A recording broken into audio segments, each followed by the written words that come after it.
राजेश अपनी बीवी शालिनी और अपनी बेटी के साथ शहर में रहता था। वो एक मल्टीनेशनल कंपनी में जॉब करता था। कुछ अरसे बाद उसका ट्रांसफ़र दिल्ली के एक इलाके में हो जाता है और वहाँ पे उसे एक घर दिया जाता है। वो जैसे ही उस घर में जाते हैं, उसकी बीवी घर की तरफ देखती है, घर को गौर से देखती है और बोलती है, ये घर मुझे थोड़ा अजीब लग रहा है। ये तो काफ़ी पुराना घर है, हम इसमें कैसे रहेंगे? इस घर से मुझे खौफ आ रहा है। चलो शालिनी, कुछ नहीं होता। अभी हमारा पहला दिन है इस घर में, तुम्हें इसलिए वहम हो रहा है। चलो अंदर चलो, अंदर चलते हैं। हम बैठते हैं, घर को पूरा देखते हैं और तुम थोड़ा रेस्ट करो, रिलैक्स हो जाओ। आप सामान वगैरह रख लें, मैं किचन में जाती हूँ और कुछ खाने के लिए आपके लिए बनाकर लाती हूँ। रानी, तुम अपने पिता के साथ यहाँ बैठी रहो, कहीं बाहर खेलने मत जाना, रात का टाइम हो रहा है। माँ, मैं कहीं नहीं जाऊंगी माँ, मैं पिता के साथ बैठी रहूंगी, मैं कहीं भी नहीं जाऊंगी। आप मेरे लिए खाने के लिए कुछ ले आए, मुझे बहुत भूख लग रही है। हाँ हाँ, मैं जा रही हूँ, बस किचन में थोड़ी ही देर में खाना बनकर तैयार हो जाएगा। चलो शालिनी, अब सो जाते हैं, बहुत रात हो गई है, सुबह मुझे ऑफिस के लिए निकलना है। और खाना खाकर वो सो जाते हैं। पहली रात उनकी सही गुजरती है, वो सो जाते हैं। सुबह उठते ही राजेश खाना खाकर ऑफिस चला जाता है। शालिनी अपने कामों में लग जाती है और उसकी बेटी रागिनी बोलती है, माँ मेरी बात सुने, मैं बाहर खेलने जाऊँ लॉन में? माँ मुझे जाने दे, मुझे बाहर खेलना है। अच्छा अच्छा, जिद नहीं करो बाबा, चली जाओ खेलने, लेकिन फौरन वापिस आओगी खेल के, ठीक है ना?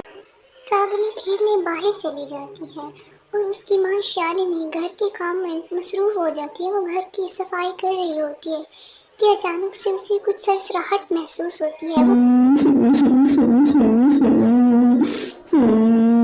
वो फौरन पीछे मुड़कर देखती है और बोलती है कि रागिनी, क्या तुम मुझे परेशान कर रही हो? वहाँ तुम हो, अलमारी के पीछे। कौन है वहाँ?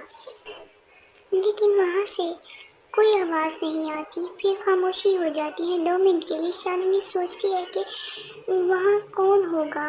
वो परेशान हो जाती है और फिर चुप करके सोफे पे बैठ जाती है और कहती है कि लगता है मैंने कुछ ज़्यादा ही सोच लिया है, खैर ये मेरा वहम होगा।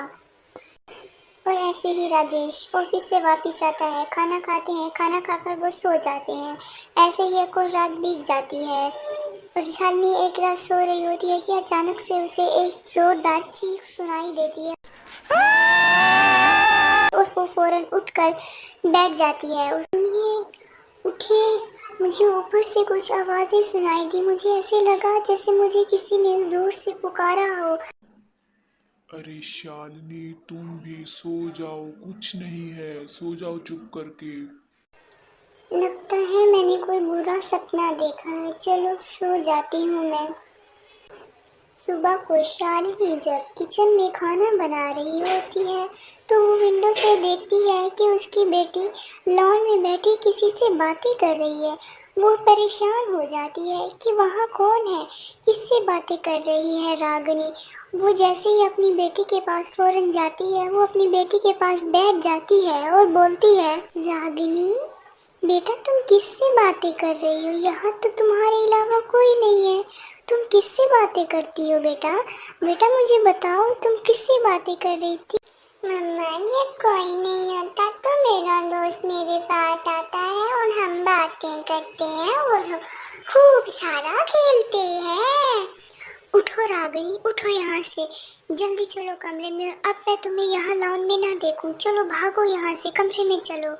जैसे ही राजेश ऑफिस से वापस आता है, शालिनी उसे सारी बात बताती है कि वो काफ़ी दिनों से इस घर में कुछ महसूस कर रही थी, लेकिन आज तो हद हो गई।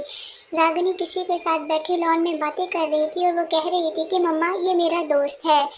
राजेश ये सुनकर बहुत घबरा जाता है और वो फौरी तौर पर अपनी बीवी से कहता है कि सामान बांधो और हम ये घर छोड़कर अभी के अभी यहाँ से चले जाएंगे। दोनों मियाँ बीवी सामान बांधते हैं और गाड़ी लेकर वो घर छोड़कर हमेशा के लिए वहाँ से चले जाते हैं।